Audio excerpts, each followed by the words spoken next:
Bonjour, chers frères et sœurs, chers amis, au près ou au loin, parce que je ne vous vois pas, mais pourtant, vous me voyez. C'est curieux parce que là, on est dans le contexte un petit peu par rapport à notre Dieu, qu'on ne voit pas, et pourtant on l'entend, on le voit agir dans la vie. Et je pense que c'est important qu'on puisse s'écouter et écouter ce que Dieu a à nous dire. Il y a encore 3-4 mois, je ne réfléchissais pas à ce sujet que je vais vous présenter ce matin. C'est dans les 3-4 dernières semaines que le Seigneur m'a inspiré cela et que j'ai commencé à développer et qui m'a semblé essentiel. J'aimerais partager avec vous avant la fin de l'année. On aurait pu l'intituler « Réforme et réveil » puisque c'est quelque chose que nous connaissons bien, mais je l'ai intitulé « Mon examen de conscience ». Une question vitale que je dois me poser, que je dois vous poser maintenant, c'est si Jésus revenait maintenant, quelle éternité m'attend? Si Jésus revenait maintenant, mes frères et sœurs, s'il m'arrivait quelque chose, un accident en retournant chez moi, c'est possible. Quelle éternité m'attend? L'éternité de la vie éternelle ou de la mort éternelle? C'est une question que je dois me poser. Et lorsqu'on regarde l'histoire du passé, mes frères et sœurs, nous devons y réfléchir sérieusement. Quand on prend l'histoire de Noé, avant le déluge, on ne sait pas combien de personnes il y avait. Est-ce que c'était des millions, des milliards? On ne sait rien. On a l'impression qu'il n'y avait pas beaucoup de monde, mais il y avait quand même 1600, 1700 ans depuis la création. La Bible s'est contente de nous dire qu'il a eu des fils et des filles, qui ont eu des fils et des filles, qui ont eu des fils et des filles pendant 1000 ans, etc. Mais combien y avait-il là? Nous n'en savons rien. Ce qui est quand même effrayant, ce qui me pose la question, c'est que dans ce monde, avant le déluge, il n'y a eu qu'une famille avec 8 personnes qui étaient sauvées. Une seule. Bien sûr, il y avait des personnes qui étaient sauvées avant le déluge, mais une famille a dépassé le déluge seulement. Lorsque nous prenons l'histoire du peuple d'Israël, il y a eu environ 2 millions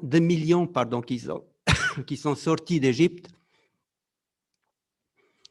et on sait que beaucoup seront sauvés, heureusement. Mais sur les 2 millions, il y a eu 2 familles qui ont pénétré dans le pays promis. 2 familles, mes frères et sœurs. Tous les autres sont morts. Il y a un passage de Jésus-Christ qui est quand même interpellant.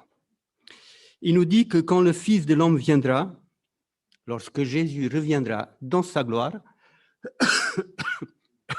pour nous rechercher, trouvera-t-il la foi sur la terre? Et Jésus, en parlant, ne pense pas aux athées. Les athées n'ont pas la foi. Il pense à nous, mes frères et sœurs, qui nous disons croyants, disciples de Christ. Lorsque Jésus reviendra, quelle foi trouvera-t-il? Ellen White n'est pas plus optimiste.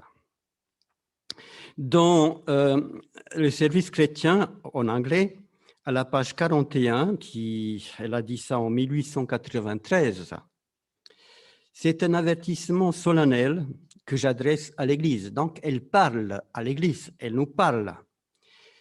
Écoutez bien. Il n'y a pas une personne sur 20 dont les noms sont inscrits sur les registres d'Église qui sont prêts à conclure son histoire terrestre. Presque toutes se trouvent aussi complètement coupées de Dieu et sans espoir dans le monde que les pécheurs les plus communs. C'est quelque chose d'effrayant qu'elle dit, mes frères. Elle s'adresse à l'Église. C'est un avertissement solennel. Il n'y a pas une personne sur 20 qui sont prêts à conclure leur histoire terrestre. 5%. Il y a de quoi réfléchir. Ce ne sont pas des passages, des citations pour me culpabiliser, mais pour me remettre en question, mes frères et sœurs. Ces passages, ces histoires doivent nous permettre de me remettre sérieusement en question. Qu'est-ce que je peux faire face à ce défi? La seule solution, c'est de vivifier ma foi avec ma relation avec Dieu. La seule solution, c'est de me réveiller et de réformer ma vie. Il n'y a pas d'autre solution. Il n'y a pas d'autre solution que de vivifier ma foi au travers d'un réveil personnel et d'une réforme profonde personnelle. Dans Message choisi 1, à la page 141, Ellen White déclare, un passage que vous connaissez bien, « Le plus grand et le plus urgent de nos besoins, le plus grand, il y en a d'autres, mais ça c'est le plus grand. Il y a d'autres choses qui sont très urgentes, mais le plus grand et le plus urgent de nos besoins actuellement, c'est celui d'un réveil et d'un réveil de la véritable piété parmi nous. Notre premier souci devrait être de le rechercher. Il convient de déployer les efforts les plus vigoureux pour obtenir la bénédiction du Seigneur, non parce que Dieu ne serait pas désireux de nous l'accorder, mais parce que nous ne sommes pas prêts à la recevoir. Notre Père céleste est plus disposé à communiquer son esprit à ceux qui lui demandent que des parents terrestres ne le sont de donner les bonnes choses à leurs enfants. Mais c'est à nous de remplir les conditions sur la base desquelles Dieu a promis d'accorder sa bénédiction par une confession de nos péchés accompagnée d'humiliation, de repentance et de prières ferventes. Notre plus grand et plus urgent besoin, c'est celui d'un réveil et une réforme véritable. C'est un réveil, mais pas n'importe quel réveil, s'il vous plaît. Réveil de la véritable piété. Il ne s'agit pas de se réveiller, non, le réveil de la véritable piété. Comment nous préparer pour recevoir les conditions? Tout d'abord, Ellen White nous dit qu'il faut que je découvre mes péchés. Je ne peux pas les confesser si je ne les connais pas. Il faut que je découvre mes péchés pour les confesser. Il faut que je m'humilie devant Dieu. C'est-à-dire que je dois me voir tel que je suis face à Dieu. La véritable repentance, il n'y en a qu'une, c'est celle qui s'engage à changer. Si je me repens seulement et que je ne m'engage pas à changer mes conditions, ma vie, ça ne sert à rien. Et la prière qui fait confiance à Dieu et aux promesses de Dieu. Ellen White nous donne les conditions qui sont simples. Dans Message choisi 1, à la page 146, elle ajoute « L'Église doit se mettre au travail. L'Esprit ne viendra pas que si elle lui prépare la voie. On doit sonder son cœur avec soin. On doit sonder son cœur avec soin. On doit persévérer dans la prière d'un commun accord, s'emparer des promesses divines par la foi. Il faut s'humilier sous la main puissante de Dieu. Il viendra réconforter et bénir qui? Ceux qui le cherchent en toute sincérité. Ellen White nous dit comment me préparer pour recevoir ici le Saint-Esprit. L'Église entière est concernée pour préparer la voie de l'Esprit. Je dois sonder mon cœur. Je dois faire un examen de conscience sérieuse. Je dois prier ensemble, oui, mais pour accueillir les promesses de Dieu et pas prier pour n'importe quoi et n'importe comment. Je dois m'humilier devant Dieu. Une deuxième fois, il arrive à le dire. C'est-à-dire nous remettre à ma place face à Dieu. Et tout ça, je dois le faire avec sincérité. Ce n'est pas une technique, ce n'est pas une formule magique, ce n'est pas un mode d'emploi, mes frères et sœurs. C'est une remise en question profonde et personnelle. Et puis, qui sera béni? Tout le monde? Pas du tout. Ceux qui recherchent sincèrement, toute l'Église prie, mais ce sont ceux qui sont seuls exaucés, ceux qui sont sincères dans ces démarches. Tout le monde ne sera pas exaucé. Dans Parabole, page 327, Ellen White nous dit, le Christ nous demande, c'est Christ qui nous demande, de faire notre examen de conscience. Il me demande de faire mon examen de conscience. Établissons soigneusement notre bilan. Je dois faire le bilan de mon examen de conscience pour savoir où j'en suis. Sur un plateau de la balance, mettons Jésus, c'est-à-dire les trésors éternels, la vie, la vérité, le ciel, la joie, les âmes rachetées. Sur l'autre, tous les attraits que peut nous offrir le monde, pesant pour le temps et pour l'éternité. Mettons sur la balance, mes frères et sœurs, les choses et choisissons. Le Christ nous demande de faire notre examen de conscience. Établissons soigneusement notre bilan.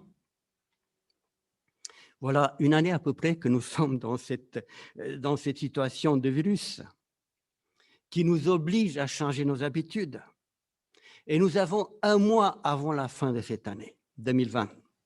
J'ai un mois pour faire mon examen de conscience, pour voir où j'en suis par rapport à Dieu, par rapport à mon foyer, par rapport à l'Église, par rapport à tous ceux qui sont perdus pour l'éternité. Où est-ce que j'en suis? Le Christ me demande de faire mon examen de conscience. Mes frères et sœurs, c'est une question essentielle. Si Jésus revenait aujourd'hui, quelle éternité m'attend? De toute façon, il y aura une éternité, que je veuille ou pas. Laquelle? La vie éternelle ou la mort éternelle? Il n'y a pas de réveil ni de réforme sans examen de conscience et sans repentance. Le réveil n'est pas un miracle. Nous arrivons à faire beaucoup de choses avec les mêmes efforts, les mêmes forces, seulement en utilisant tout cela de manière différente avec la puissance de Dieu et pour la gloire de Dieu. Il ne s'agit pas d'attendre une puissance spéciale pour faire les choses, il s'agit de se remettre en question pour faire les choses autrement avec Dieu et pour Dieu. La loi de la nature est simple. On récolte ce qu'on sème. C'est très simple. Il y a une relation directe entre ce que je fais, les moyens que j'utilise et les résultats. Supposons que nous ne semons rien. Supposez que je sois un très grand croyant et je me dis, eh bien, moi, je prie parce que je crois en Dieu, mais je ne vais pas semer. Je vais laisser cette année le jardin pousser tout seul. Je vais prier, je vais jeûner, je vais passer beaucoup de temps à genoux, et puis je sais que Dieu va répondre. Et puis Jésus nous a dit de ne pas m'inquiéter. Regardez les oiseaux des champs. Ils ne sèment pas, ils ne moissonnent pas. Alors pourquoi s'inquiéter? Et puis, alors on continue à prier ardemment, on continue à jeûner, et au moment de la récolte, qu'est-ce que je vais récolter, mes frères et sœurs? Ce que j'ai semé. Qu'est-ce que j'ai semé? Rien. C'est-à-dire, je ne récolterai rien. Vous comprenez le problème? Ce n'est pas cela qui s'appelle la foi. Il en est de même sur le plan spirituel. Ne rien faire, se contenter de prier, de jeûner, cela nous assure un avenir sans changement de caractère et je continue à laisser les gens crever, mourir dans leur péché. C'est ça que ça veut dire. Je ne sème pas, il n'y a pas de récolte non plus. Il n'y a pas de réveil sans examen de conscience. Un réveil implique toujours une conviction de mes péchés. Je dois prendre conscience de mes péchés, les reconnaître, les confesser, m'engager à ne plus les recommencer par la puissance de Dieu. Voilà le début, voilà ce que c'est que le véritable réveil. Le jeûne et la prière sans une remise en question et un désir de changer n'aboutissent pas à un réveil et encore moins à une réforme, mes frères et sœurs. Et ça peut même empêcher un réveil et une réforme. Un réveil est un retour vers Dieu pour lui obéir. Cesser de vivre dans certains péchés que je considère comme pas très graves et que je n'ai pas envie de laisser, je n'ai pas envie de confesser. Le péché nous rend aveugles. C'est pourquoi nous avons besoin d'un examen de conscience pour prendre conscience de mon péché, que Dieu va me révéler par l'Esprit et que je délaisse pour que Dieu vivifie ma foi. Le réveil ne me permet pas seulement de régler notre situation avec Dieu, de prendre conscience de mes péchés, de les confesser, de les laisser. Un véritable réveil nous fait prendre conscience aussi que les autres se perdent sans connaître le Sauveur et l'amour de Dieu. Ce n'est pas seulement vers moi, mais c'est vers les autres, mes frères et sœurs. Un véritable réveil me fait prendre conscience qu'autour de moi, il y a beaucoup de monde qui se perdent. Qu'est-ce que je fais pour eux? Alors mon amour pour sauver les pécheurs va se ranimer. Le même amour que Christ avait, qui a quitté son trône et qui est venu jusqu'à là pour les pécheurs. Je retrouve un vif désir de sauver les autres dans ma famille, autour de moi, partout où je suis, les collègues, les inconnus. Je suis ému avec Christ devant tant de personnes qui se perdent et je vais me mettre en route. En route, je vais mettre des moyens pour les atteindre. Je vais préparer le terrain. Je vais semer au moment favorable. Je vais soigner cette personne jusqu'à ce qu'elle soit prête pour qu'elle puisse être accueillie pour l'éternité. Nous allons prier pour ces personnes, non pour se donner bonne conscience, pour diger ma liste de prières, ou avec les doutes dans la puissance de Dieu à leur égard, le doute de savoir est-ce que Dieu veut vraiment les sauver ou pas, mais je vais prier efficacement avec foi dans les promesses de Dieu, la certitude que Dieu les aime, mes frères et sœurs. Prier avec larmes parce que je les aime et je veux les voir dans l'éternité avec moi et avec Dieu. Si nous ne passons pas par un réveil, une réforme réelle dans ma vie, si je passe par un réveil, une réforme réelle dans ma vie, cela va changer nos dispositions, notre comportement. Cela va se voir, les autres vont le remarquer et ils seront attirés vers Christ et vers Dieu. Se contenter de jeûner et de prier pour un réveil, en attendant que Dieu fasse quelque chose, qu'il déverse son esprit pour que j'agisse, c'est peut-être considéré par beaucoup comme de la piété, la foi véritable, alors qu'en réalité, c'est une excuse. C'est la paresse, tout simplement, de ne rien faire en attendant. Et pendant ce temps, les gens continuent de se perdre. Le prophète Osée nous demande d'agir, non d'attendre. On va prendre ce texte dans Osée 10. Osée 10, verset 12. Osée 10, verset 12. Le prophète nous dit « Semez selon la justice, moissonnez selon la miséricorde, défrichez-vous un champ nouveau. » Il est temps de rechercher l'Éternel jusqu'à ce qu'il vienne et répand sur vous la justice. Osée nous donne les étapes à suivre. En attendant que Dieu vienne, il ne dit pas « asseyez-vous, enfermez-vous, priez, jeûnez et attendez ». Il nous dit « semez ». Semez pour moissonner. Sans semer, il n'y a pas de moisson. Défrichez-vous un champ nouveau, un terrain nouveau. C'est-à-dire défrichez-vous, trouvez de nouvelles personnes pour qui vous pouvez prier, qui vous préoccupent pour leur salut. Il est temps de chercher Dieu pour se mettre en route et obéir. C'est un passage merveilleux. Défrichez-vous un champ nouveau, labourez le terrain. Qu'est-ce que ça signifie? C'est vrai qu'aujourd'hui, dans les villes, on ne voit pas beaucoup les personnes labourer le terrain, défricher, on ne sait pas ce que c'est. Moi, j'habite à la campagne, je vois ça tout le temps. Et puis, j'étais cultivateur moi-même dans les années, quand j'étais jeune, entre 12 et 14 ans avant de venir, j'ai cultivé la terre. Et je sais ce que c'est que de passer pour défricher, pour casser les mottes, etc.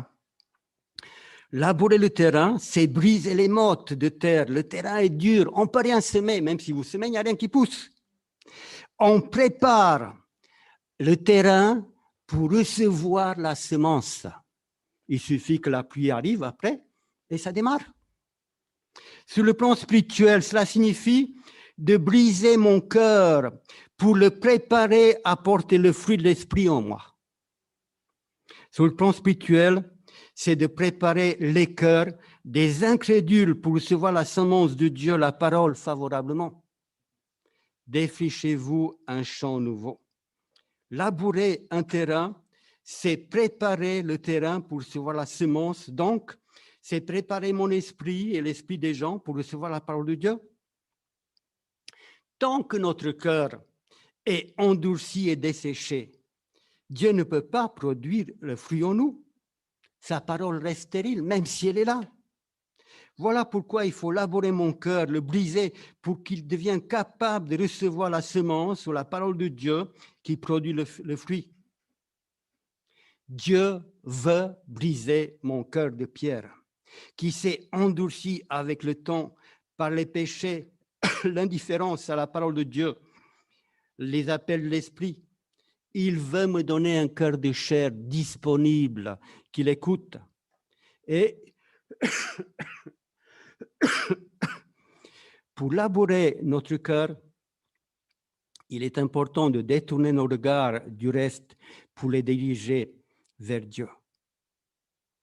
Commençons par regarder à l'intérieur de nous, notre cœur et notre esprit, pour voir où est-ce que j'en suis dans ma relation avec Dieu. Il est donc important de s'examiner, de nous regarder en face avec nos péchés pour les confesser, les délaisser, si on veut aboutir à un réveil, à une réforme. Nous n'avons pas péché en bloc, on n'a pas fait 1000 péchés d'un coup, on a péché peu à peu. Ça veut dire que si je prie Dieu, je confesse mes péchés en bloc, ça ne sert à rien. J'ai fait un péché. La Bible me demande de nommer le péché par son nom. Je fais mon examen de conscience. Dieu me révèle un péché. S'il me révèle, c'est qu'il veut que je le règle. Et à ce moment-là, ça veut dire que je vais régler ce péché avec Dieu. Si j'ai fait du mal à quelqu'un, je vais essayer de réparer ce qui est réparable, de demander pardon à la personne. Et ensuite, une fois que c'est réglé, eh bien, je suis en règle avec Dieu. Je continue à régler un autre péché. Nos prières habituelles, mes frères et sœurs. Seigneur, pardonne-moi tous les péchés que j'ai commis aujourd'hui. C'est fini. Et ce que j'ai blessé, sali, je ne m'en occupe pas. Ça reste tel que. Ce sont des prières habituelles. Alors que nous devions faire des prières différentes. Seigneur, aujourd'hui, j'ai commis tel péché, je le nomme. J'ai menti à telle personne. J'ai fait du mal à mon conjoint par mes actions, mes paroles. J'ai médit, calomnié sur telle personne. Je nomme le péché. Je demande pardon à Dieu. Je demande pardon à la personne que j'ai offensée, que j'ai blessée. Et alors, je vais faire les choses en règle. Et Dieu va pouvoir me bénir, me pardonner, et il va pouvoir m'aider à réformer ma vie. Le Christ nous demande de faire notre examen de conscience. Établissons soigneusement notre bilan. Je vous ai lu le texte d'Ellen White. Mes frères et sœurs, suivons le conseil de Christ. Enfermons-nous dans une chambre seule. Coupons-nous de tout le reste, téléphone, ordinateur, bruit inutile. Prenons le temps, une feuille de papier, un stylo, et passons un moment dans la prière. Un moment seul avec Dieu. Demandons à Dieu de nous remplir de son esprit, selon sa promesse, pour nous révéler les péchés que je connais ou cachés.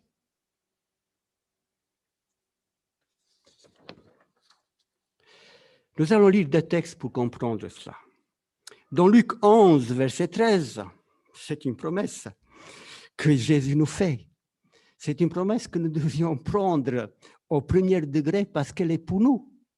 Dans la Bible, il y a des promesses qui concernent des personnes. C'est-à-dire que telle personne, tel prophète, tel roi, il y a une promesse qui le concerne. Ça ne me concerne pas forcément. Mais il y a des promesses qui sont générales, qui concernent tout le monde. Donc, ça me concerne moi. Et je peux m'impliquer dans cette promesse parce qu'elle est pour moi. Dans Luc 11, verset 13, Jésus nous dit, « Si donc méchants comme vous l'êtes, vous savez donner de bonnes choses à vos enfants, à combien plus forte raison le Père Céleste donnera-t-il le Saint-Esprit à ceux qui lui demandent ?» C'est une promesse générale, mes frères et sœurs. Ce n'était pas uniquement pour les 12 ou pour la foule qui écoutait, c'est pour moi aujourd'hui. Et dans un autre passage, dans Éphésiens 5, verset 18, l'apôtre Paul nous dit « Ne vous enivrez pas du vin, c'est de la débauche. Soyez au contraire remplis d'esprit. » Soyez, c'est un impératif. Ça veut dire que du moment que Jésus affirme que Dieu veut me donner le Saint-Esprit à ceux qui lui demandent, il n'y a pas de raison de douter. Du moment que Dieu me demande d'une façon impérative d'être rempli du Saint-Esprit et qu'il veut me le donner, il est plus désiré de me donner que moi des bonnes choses à mes enfants. Alors, pourquoi douter? Dieu ne peut pas promettre, exiger quelque chose de moi qu'il ne veut pas me donner. C'est un Dieu juste, mes frères et sœurs. C'est un Dieu fidèle. Donc, je peux demander avec assurance, sans douter le Saint-Esprit, car Dieu s'est engagé de me le donner. Il veut que je sois rempli de l'Esprit pour vivre ma vie spirituelle. Après avoir prié et reçu l'Esprit de Dieu, même si je ne ressens pas ce que j'ai envie de ressentir, et c'est ça le problème, c'est que nous attendons l'Esprit pour ressentir des choses. Mais l'Esprit m'est donné pour me changer, pas pour le sentir. Et si Dieu me dit qu'il me l'a donné, ben je l'accueille par la foi, pas par les sentiments. Donc, après avoir reçu l'Esprit, même si je ne ressens rien, je crois parce que Dieu l'a dit. Je demande à Dieu de m'aider dans cet examen de conscience. Et je commence à marquer sur la feuille ce que l'Esprit de Dieu me rappelle. Mes péchés que je connais ou mes péchés que j'ai mis de côté depuis longtemps. Je fais mon examen de conscience. Je ne fais pas l'examen de conscience des autres, s'il vous plaît. Nous sommes très forts pour faire l'examen de conscience des autres. Si je prends une feuille de papier, pour ma femme, je peux en marquer 2 pages. Peut-être que pour moi, je ne trouverai pas grand-chose, mais alors pour les autres, je ne vous dis pas. Mais là, il s'agit de faire mon propre examen de conscience, pas celui de mes enfants, de mes parents, de mes conjoints, et pas celui de mes frères et sœurs à l'église. Je fais mon propre examen de conscience, c'est moi. Après avoir fait l'examen de conscience et que Dieu me révèle les choses, je prends le temps de confesser ses péchés révélés à Dieu, lui demander pardon, de demander pardon à mes semblables que j'ai blessés, de réparer ce que j'ai fait qui n'était pas bon. Et alors, je demande à Dieu de pardonner, effacer mes péchés et de m'aider à ne plus les recommencer. Je m'engage avec Dieu de délaisser ces péchés confessés et pardonnés. Et je sais que Dieu va me donner la force pour le faire. Voilà, mes frères et sœurs, en quoi consiste un examen de conscience et à quoi cela aboutit. C'est le début d'un réveil et d'une réforme qui va envahir toute l'Église, parce que je le fais personnellement. Nous pouvons passer du temps à jeûner, à prier pour un réveil, mais cela ne donnera pas grand-chose tant que je ne règle pas mes péchés personnellement avec Dieu et que je ne décide pas de changer de vie. Je ne sais pas si nous comprenons cela, mes frères et sœurs. Je voudrais vous donner une liste de péchés qui nous concernent en général, et même si tous ne nous concernent pas, certains nous concernent de près. Cette liste que je vais vous donner maintenant n'a rien à voir avec les péchés ordinaires que nous connaissons bien. Le mensonge, l'adultère, le vol, le sabbat. Ce sont des choses que normalement nous avons réglées depuis longtemps avec Dieu. Ça ne concerne pas des péchés plus subtils non plus, comme l'orgueil, l'envie, les jalousies, l'hypocrisie. Il faudrait en parler une autre fois. Notre liste est d'un autre ordre, tout aussi grave, mais à laquelle nous pensons peu. Et ça va nous surprendre parce que nous ne pensons pas que ça puisse être des péchés. Il s'agit des péchés familiers qui sont devenus normaux. On n'y pense plus. Ils font partie de ma vie, de mes habitudes, de mes normes. Et pourtant, là aussi, une réforme et un réveil sont nécessaires.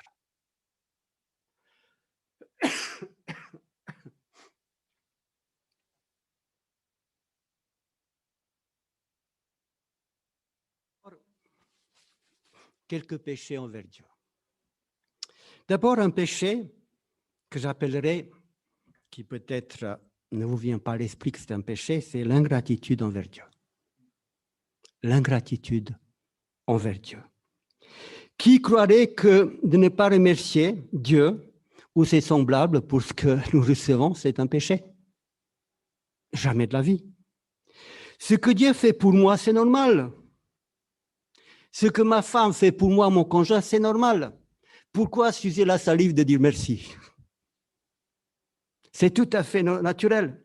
C'est normal d'avoir l'eau courante, de manger en abondance, le chauffage en hiver, toutes les facilités de la vie moderne. C'est normal pour nous ici. C'est normal tout ce que Dieu fait pour moi, me donner le nécessaire, la santé, me pardonner, me protéger. C'est normal, mes frères et sœurs. Sauf que, quand on regarde autour de nous, vous voyez que beaucoup n'ont pas ce privilège que nous avons. On voit que c'est une grâce que de pouvoir manger et boire. Quand on passe qu'en ce moment dans le monde, il y en a qui ont, j'ai écouté à la radio l'autre jour, un seau d'eau pour toute une famille pour la journée. On ne peut pas demander qu'ils se baignent, qu'ils se douchent. Ils ont tout juste de quoi cuisiner et boire, s'il vous plaît. Il n'y a rien d'autre. Ils ont de quoi manger parfois une fois par jour et encore. Ce n'est pas si normal que ça. Et pour nous, tout est normal. Non seulement nous avons à manger en abondance, mais au moment où je me mets à manger, je demande à Dieu encore de bénir ce repas. C'est une bénédiction de pouvoir manger, mes frères et sœurs. C'est une grâce que de pouvoir manger. Et le repas, c'est le moment de rendre grâce, de remercier Dieu. S'il est déjà béni, c'est une bénédiction que de pouvoir manger. C'est un privilège. Et il faut apprécier cette grâce. Dire à Dieu combien j'apprécie cette grâce, cette bénédiction, ce privilège que j'ai de le faire. Il faut que je prenne conscience de cela. Priez aussi pour ceux, pas pour que Dieu s'en occupe, parce qu'il s'en occupe de toute façon, mais pour ceux qui n'ont pas ce privilège. Et lorsque, sur ma route, dans mon chemin, dans la ville où je me promène, ou que sais-je, Dieu m'envoie quelqu'un qui est dans le besoin, mes frères et sœurs, eh bien, je ne peux pas refuser de lui acheter quelque chose à manger ou à boire. Ou alors, parfois, je peux même provoquer le moment et aller au-devant pour dire « Qu'est-ce que vous faites dans la rue? Vous n'avez pas à manger, vous voulez que je vous achète quelque chose ?» C'est important, frères et sœurs, qu'on puisse s'engager au moment du repas de faire quelque chose pour ceux qui n'ont pas ce privilège. Et quand il y a des appels d'ADRA, nous avons un organisme qui travaille localement ou mondialement, eh bien, Dieu m'invite, si je peux, de donner selon mes moyens pour pouvoir subvenir et aider. Paul nous dit, rendez continuellement grâce à Dieu pour toutes les choses, pour toutes les occasions. C'est à votre égard la volonté de Dieu. Rendez continuellement grâce.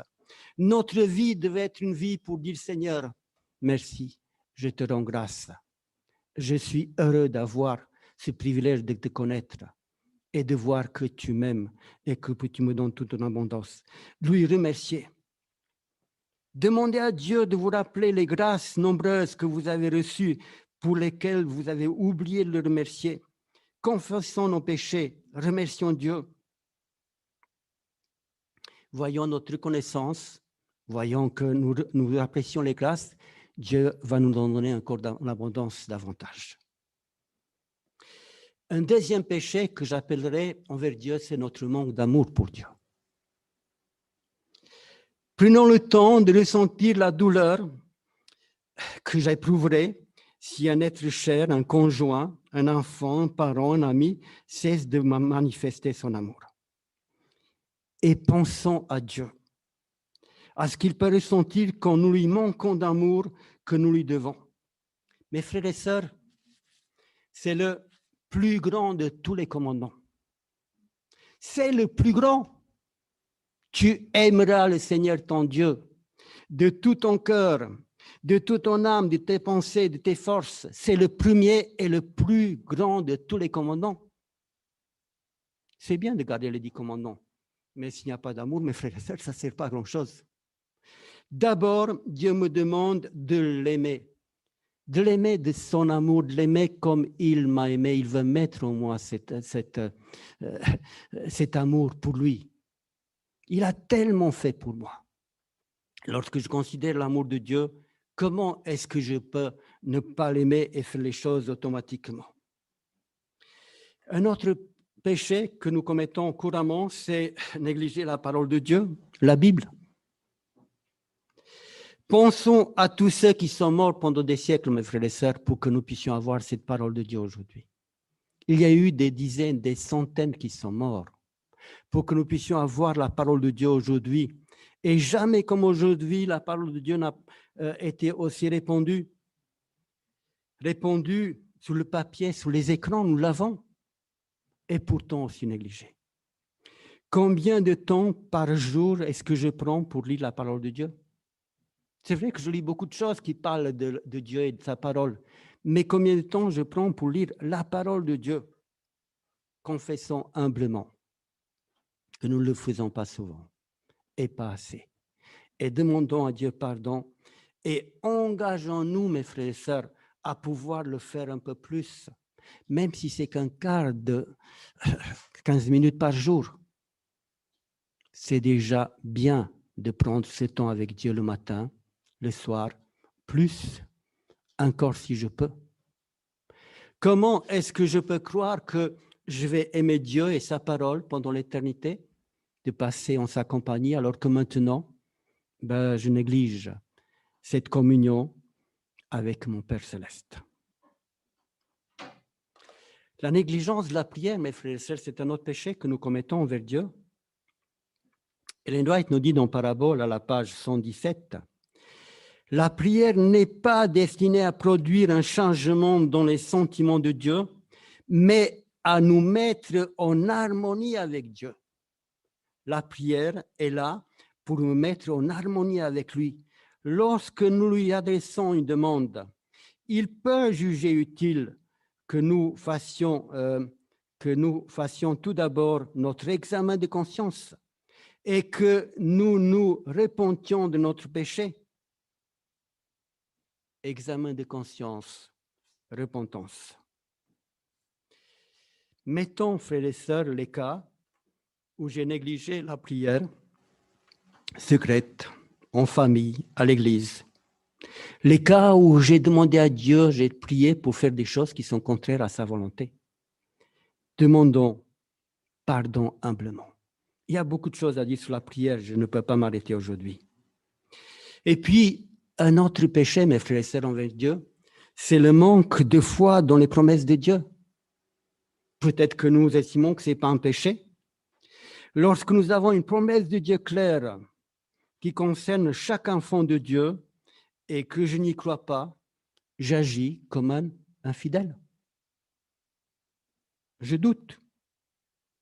Si Dieu nous dit qu'il va me donner, me remplir de son esprit et que je doute parce que je ne sens rien, je ne vais pas avancer avec Dieu. Dieu nous dit qu'il est disposé à me pardonner les péchés. Et qu'est-ce que nous faisons? On va à Dieu, on lui demande pardon et on continue à se culpabiliser. On continue à ne pas vivre dans la joie du pardon, la paix du pardon. Parce que je n'ai pas accueilli ce pardon, parce que je ne suis pas passé par une réelle repentance. Dieu me dit que tous ceux qui croient en Jésus-Christ me donnent la certitude du salut. Et pourtant, je ne suis pas sûr de mon salut, je doute. je marche comme des enfants qui doutent de Dieu. Lorsque les promesses de Dieu sont formelles, claires, mes frères et sœurs, je dois accueillir cette promesse de Dieu. Je dois le croire parce que Dieu le dit, point final. Ainsi parle l'Éternel, c'est tout. C'est pas je crois parce que je le sens, je ne le ressens pas, je vois. Je crois parce que Dieu l'a dit. Et j'accueille parce que Dieu me le demande. Il y a d'autres péchés envers nos semblables que nous allons voir un peu.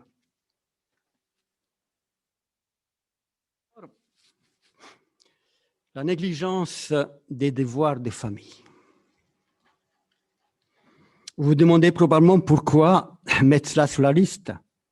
Parce que nous estimons que nous faisons ce qui est nécessaire vis-à-vis de ma famille, pas sûr de tout. Quel est notre comportement dans notre famille? Est-ce que j'ai la même attitude à la maison qu'à l'église, au travail, devant les autres? À l'église, je mets mon plus beau costume, ma plus belle cravate, mon plus beau masque. Parfois les masques d'hypocrisie, que sais-je. Mais à la maison, lorsque j'enlève ce masque, comment est-ce que les autres qui me connaissent, mon conjoint, mes enfants, mes parents, voient-ils, comment est-ce qu'ils me voient dans ma vie spirituelle avec Dieu? Prenons-nous le temps dans mon foyer pour avoir un moment de prière, de méditation, d'échange spirituel. Et si je prends un moment, à quoi servent ces moments, frères et sœurs? Est-ce que ces moments servent à nous édifier, nous faire du bien, ou à prendre des versets pour nous les lancer à la figure comme une balle de ping-pong pour dire tu vas, ça te concerne, etc. Ou pour nous culpabiliser, ou pour prouver ma piété spirituelle parce que telle chose le fait, mais je vois les erreurs des autres. Est-ce que ces moments spirituels que je prends, je les passe dans la joie, je les passe en paix, l'envie de se retrouver, de rencontrer Dieu, ou est-ce que c'est un devoir pénible? Et mes prières dans ces moments-là, est-ce que mes prières dans les moments où je prends un moment avec ma famille dans mon foyer, ce sont des prières culpabilisantes, moralisateurs, ou est-ce que ce sont des prières qui nous édifient? Quand pour la dernière fois ai-je prié Dieu qu'il fasse grandir mon amour pour mon foyer, pour mon conjoint, pour mes enfants, pour mes parents? Quand pour la dernière fois j'ai dit Seigneur, fais grandir mon amour parce que je ne les aime pas comme ils méritent d'être aimés.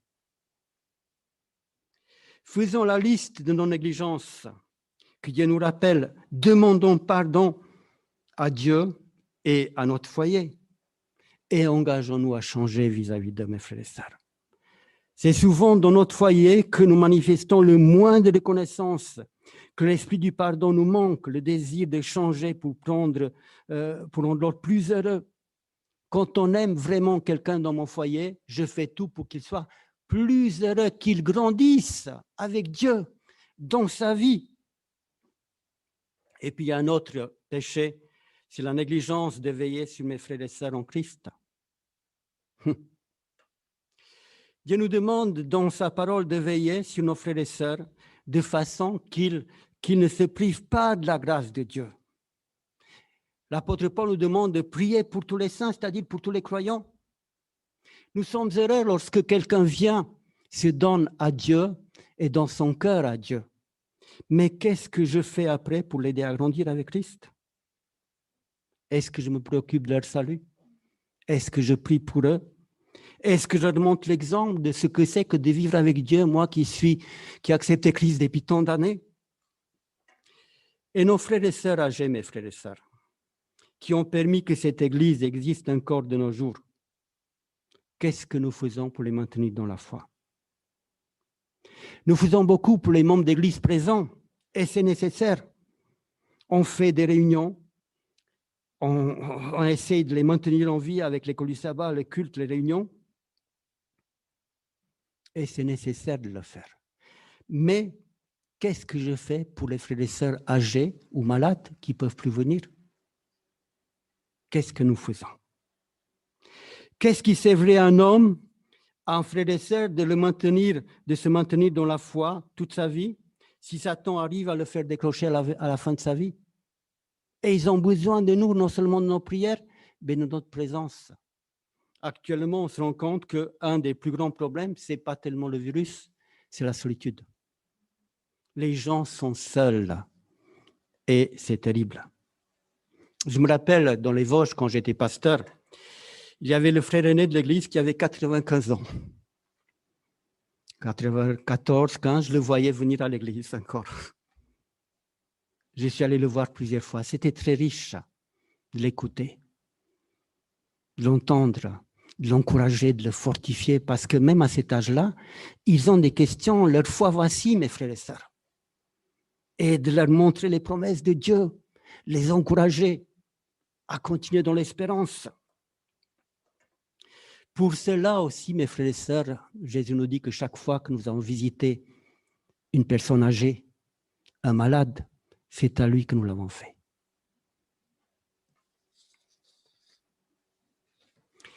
Est-ce que je pourrais voir quelqu'un qui m'est cher, un membre de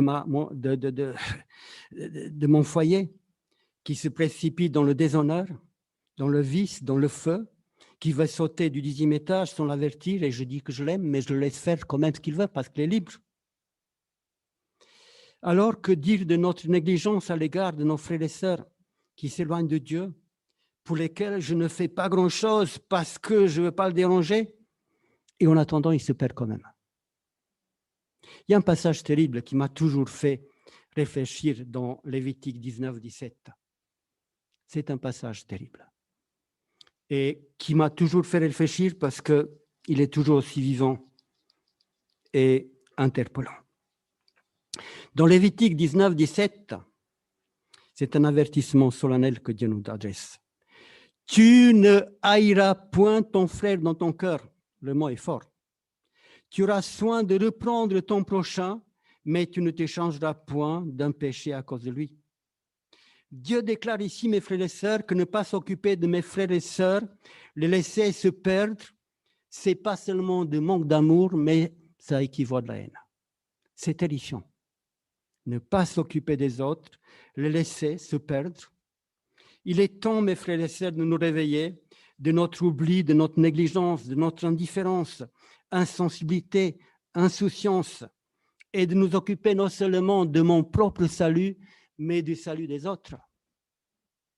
De m'occuper des autres, dans mon foyer, dans l'église, partout il y a des hommes et des femmes pour qui Christ est mort. Nous péchons par négligence, l'indifférence envers les membres du corps de Christ dont j'appartiens. Notons le cas où vous avez des membres d'église qui se sont refroidis dans leur foi, qui sont tombés dans le péché et pour lesquels je n'ai pas osé faire quelque chose pour les soutenir. Demandons pardon à Dieu. Et si c'est possible, allons les voir. Il y a malheureusement aussi dans l'Église des membres très fréquentables, il faut le dire, qui sont parmi les plus zélés parfois, qui sont convaincus d'avoir raison, qu'ils ne veulent rien entendre, avec qui on ne peut pas discuter. Dans ce cas-là, mes frères et sœurs, vous devez vous préserver et laisser le soin à un pasteur, à un ancien d'aller voir les personnes pour pas que vous fassiez du mal.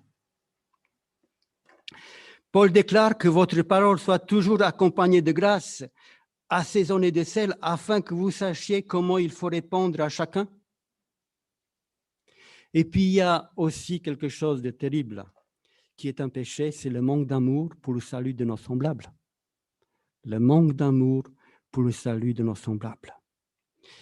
Dans Testimony for the Church, enfin Testimony pour l'Église, à la page, c'est le 8e volume, page 148, Ellen White déclare quelque chose. J'aimerais que vous écoutiez attentivement ce passage. Il n'y a pas une personne sur 100. Il n'y a pas une personne sur 100 parmi nous qui fasse quelque chose de plus que de travailler dans les entreprises terrestres. Nous sommes à peine à moitié conscients de la valeur des âmes en faveur desquelles le Christ est mort. C'est l'un des plus graves péchés pour les enfants de Dieu. Faisons la liste, mes frères et sœurs, dans notre famille, amis, collègues, nos connaissances, examinons-nous sérieusement et regardons combien peu de compassion, d'amour, d'intérêt nous avons pour leur salut éternel. Si nous prenons le temps, nous le trouverons. Combien de fois par jour est-ce que je prie pour eux avec émotion, un désir ardent que Dieu les arrache à ce monde pour les sauver? Jésus était ému devant les perdus, les pécheurs, la foule, la ville de Jérusalem, ému jusqu'aux larmes, ému jusqu'au sacrifice, mes frères et sœurs.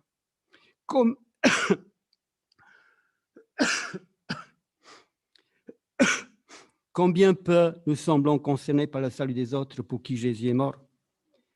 Sommes-nous conscients que tous ceux que je rencontre sur mon chemin, ce sont des candidats pour l'éternité? Quelles que soient les personnes, ceux qui, les pires, me dégoûtent peut-être dans leur attitude, dans ce que je vois, ce sont quand même des candidats pour l'éternité pour qui Jésus est mort. Comment est-ce que je les regarde? Est-ce que je les regarde avec le regard de Dieu, le regard de Christ, ou avec mépris? Prenons conscience de notre indifférence et manque d'amour à l'égard des perdus. Confessons notre péché à Dieu. Demandons-lui de mettre dans notre cœur l'amour pour les autres, l'amour pour pouvoir les aider à être sauvés. Faisons une liste des personnes que Dieu met à notre cœur. Mettons-nous à prier pour leur salut avec ardeur, persévérance, angoisse, larmes, jusqu'à ce que nous voyions des résultats, mes frères et sœurs. Si nous le faisons, je peux vous garantir qu'il y aura des résultats, des choses, parce qu'on ne peut pas semer et soigner, faire le maximum et qu'il n'y ait pas de résultats. Ça n'existe pas. Quand il s'agit de prier pour le salut de quelqu'un, mes frères et sœurs, il est inutile que je me demande si Dieu veut leur salut. C'est une insulte à Dieu. Dieu qui a donné son Fils unique pour les sauver, et je me demande s'il veut les sauver, si je peux prier pour que Dieu les sauve. C'est n'importe quoi. Dieu désire les sauver plus que jamais je ne pourrais désirer, mes frères et sœurs. Jamais je pourrais désirer, moi, le salut de quelqu'un autant que Dieu l'est déjà, parce qu'il a déjà fait le maximum. Et puis, il y a quelques péchés envers nous-mêmes.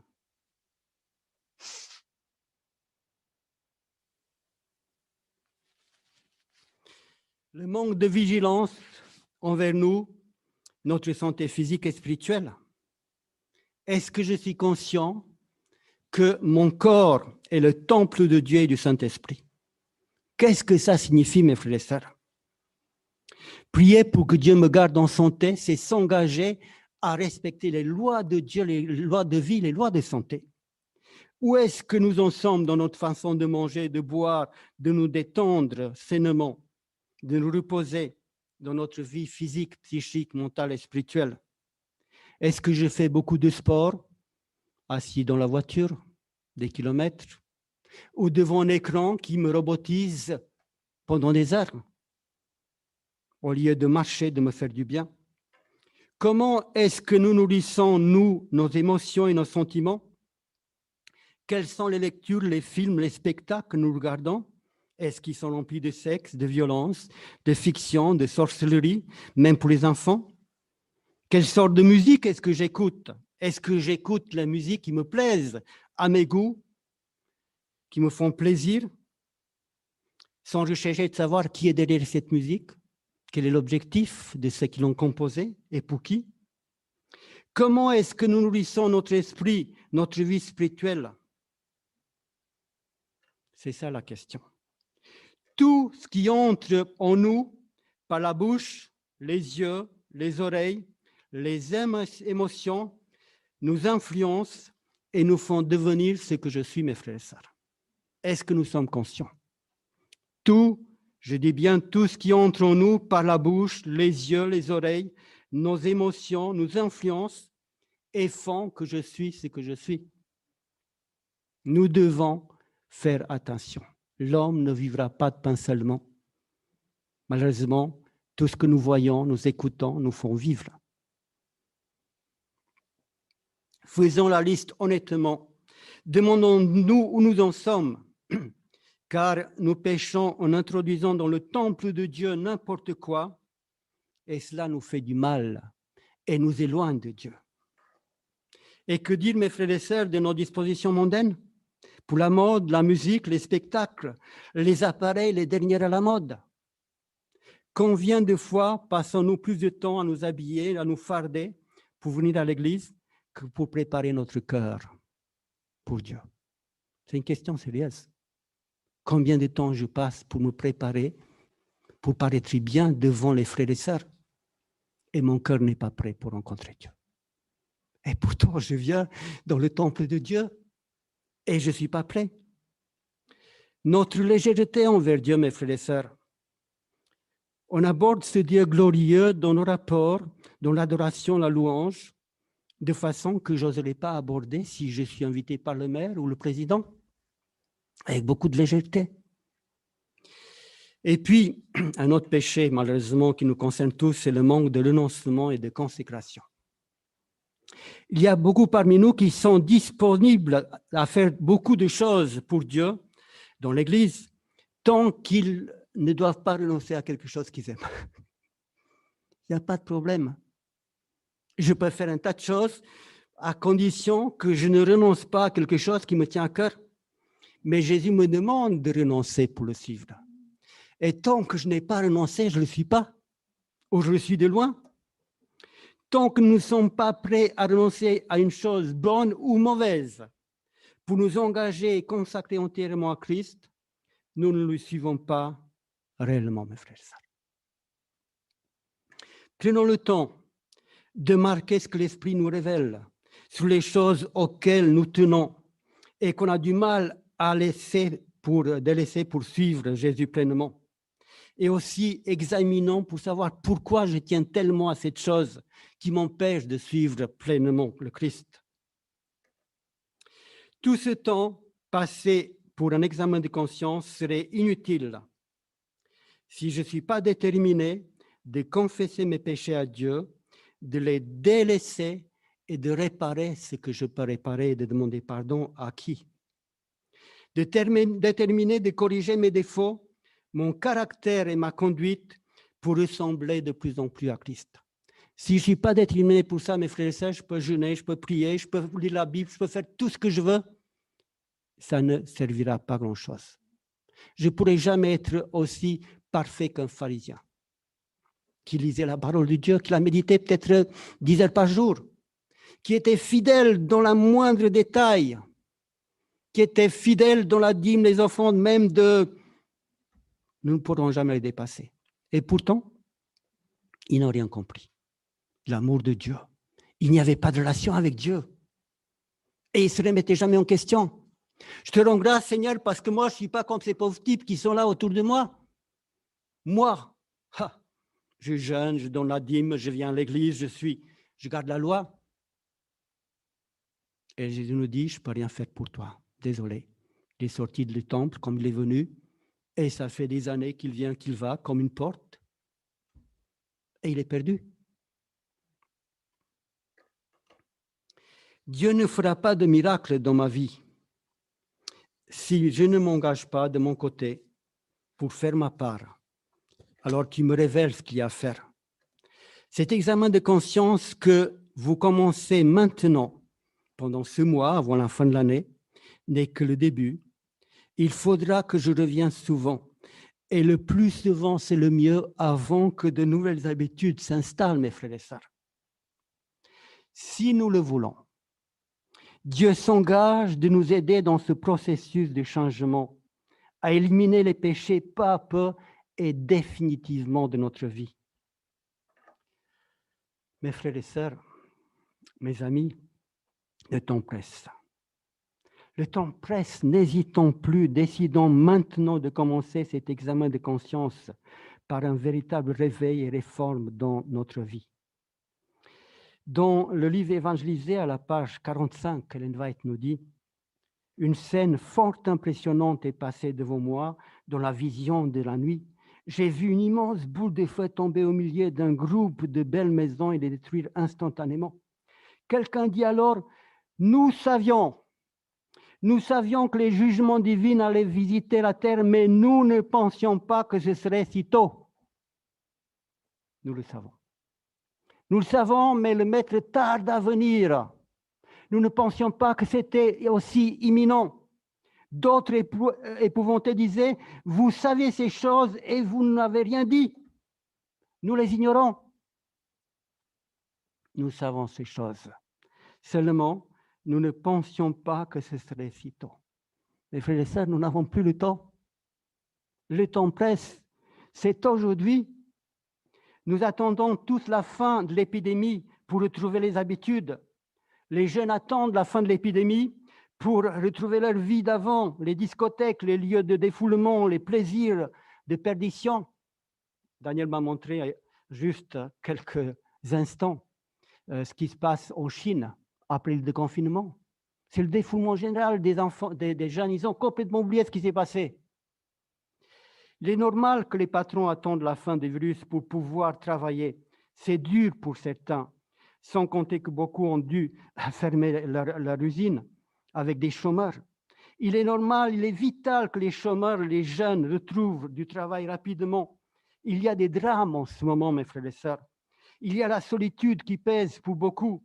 Il y a beaucoup de raisons pour lesquelles ce virus doit s'arrêter. Mais nous, mes frères et sœurs, pourquoi attendons-nous la fin du virus? Quelle est notre raison principale? Est-ce que nous avons examiné sérieusement les choses? Depuis un an que cette situation dure, qu'on a pu se remettre en question, qu'est-ce que ça a changé dans ma vie? Est-ce que j'ai examiné la situation? Ça fait un an que ça dure. Qu'est-ce que ça a changé vraiment? Qu'est-ce que nous attendons au juste? De pouvoir revenir à l'église comme avant? Et c'est là le problème, c'est comme avant. C'est le problème. C'est que rien n'a changé dans ma vie depuis un an. Je veux revenir à l'église comme avant. Je veux que l'église s'ouvre pour que de nouveau on soit comme avant. Comment Jésus nous voit-il aujourd'hui? Dans Apocalypse 3, 17, vous connaissez bien le texte, il parle à l'Odyssée. Parce que tu dis, je suis riche, je me suis enrichi, je n'ai besoin de rien. Et parce que tu ne sais pas que tu es malheureuse, misérable, pauvre, aveugle et nue. Je n'ai besoin de rien. Je n'ai besoin d'aucun changement dans ma vie. Tout va bien. Le virus va finir, tout va recommencer comme avant. C'est le drame, mes frères et sœurs. Parce que ça ne devrait pas être comme ça. Et ce message de Christ est pour moi. Honnêtement, mes frères et sœurs, cette période de virus, à quoi me sert-il à part d'être mécontent pour toutes sortes de raisons, de me chamailler avec ceux qui croient que c'est vrai ou qui croient que tout ça, c'est pas vrai? Ça crée des problèmes dans l'Église. Si nous attendons pour pouvoir retourner à l'Église comme avant et retrouver nos habitudes pour continuer à chauffer les bancs de l'Église, sans que rien ne change en nous, ni dans notre vie avec Dieu, ce temps nous aura servi pour rien. C'est une année de perdu. Est-ce que nous sommes conscients, mes frères et sœurs, que toutes les occasions qui sont là, que ce n'est pas Dieu qui l'a voulu, mais Dieu veut les utiliser pour notre bien, pour nous permettre de changer, de nous remettre en question.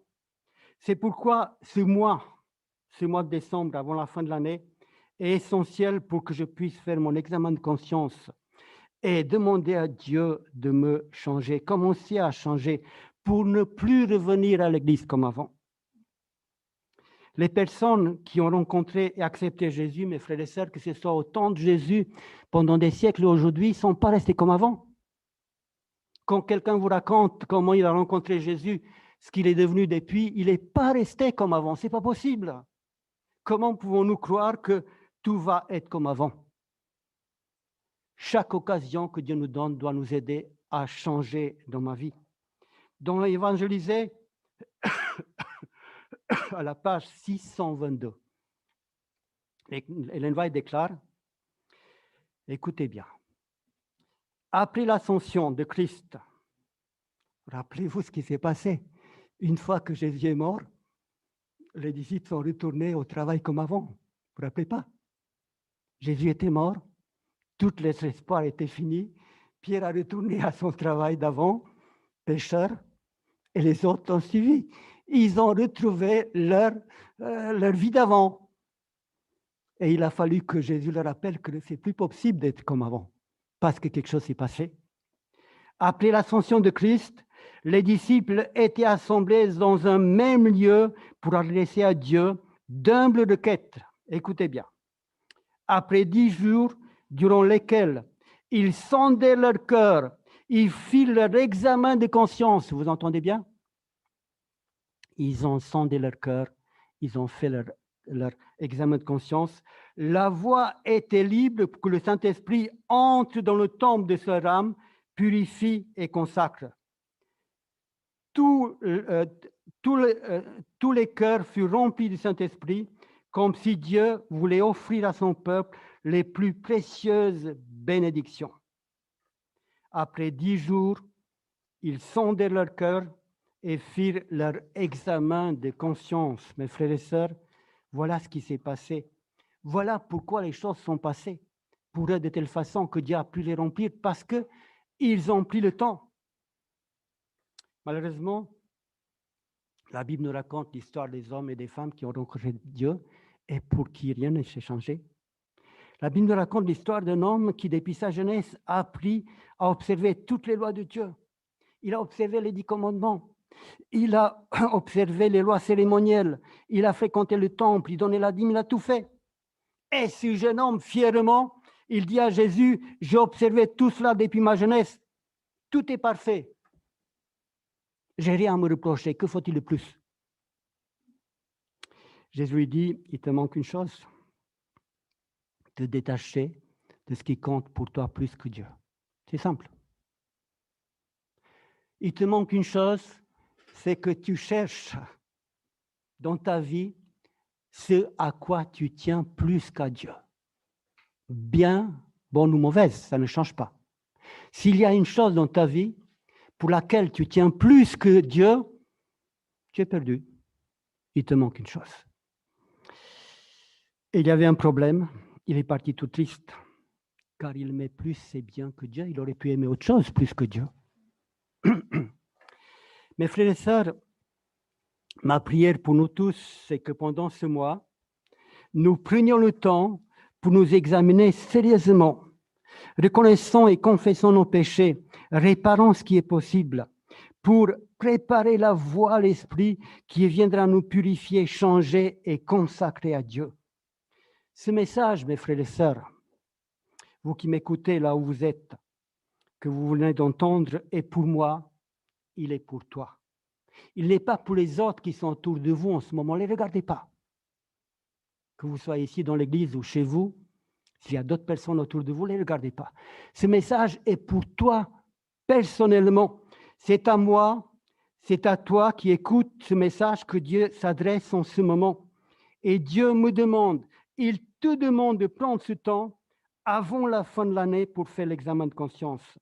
Pour enfin, Dieu vivifie notre foi par son Esprit Saint, qu'il m'aide à passer par un véritable réveil, une véritable réforme, qu'il transforme mon caractère et que je deviens, quand le virus sera terminé ici dans cette église, pas comme avant, mais différemment, avec d'autres dispositions, consacrées à Dieu totalement et pas en partie, disponible pour Dieu et pour tout ce que Dieu me demandera de faire.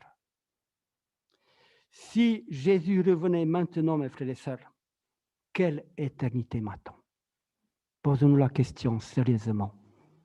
Amen.